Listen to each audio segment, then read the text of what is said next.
Yo'l patrul inspektorlarimi? Hujjatlarim oldimda emas, aniq meni ushlashadi hozir. Nima qilsam bo'larkin-a? Yaxshisi, qochib ketaman.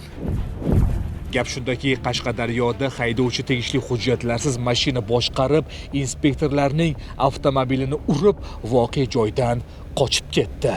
Chiroqchi tumanida tungi xizmatga jalb qilingan yo'l patrul xizmati inspektorlari tomonidan Nexia 2 rusumli avtomashina hujjatlarini tekshirish maqsadida to'xtatilgan. Biroq haydovchi yo'l patrul xizmati xodimining qonuniy to'xtash ishorasiga bo'ysunmasdan voqea joyidan yashirinishga uringan. Keyingi chorrahada xizmat olib borayotgan yo'l patrul xizmati xodimi tomonidan ham haydovchiga bir necha bor to'xtash ishorasi berilganligiga qaramay, u ichki ishlar organlari xodimlarining qonuniy talablarini bajarmasdan qarama-qarshi yo'nalishda harakatni davom ettirib, boshqa fuqarolarning sog'ligi va hayotiga real xavf tug'dirgan. Oqibatda patrul ekipaji tomonidan qarama-qarshi yo'nalishda harakatlanib kelayotgan Nexia 2 rusumli avtomashinaning harakati xizmat avtomashinasi yordamida cheklangan. Biroq haydovchi patrul avtomashinasiga to'qnashib, yo'l transport hodisasi sodir etgan va voqea joyidan yashirinishga urilgan.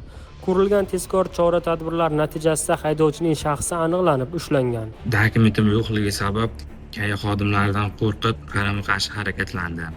Qilgan ishimdan afsusdaman. Boshqa takrorlanmaydi. Qonun ustuvor, jazo muqarrar.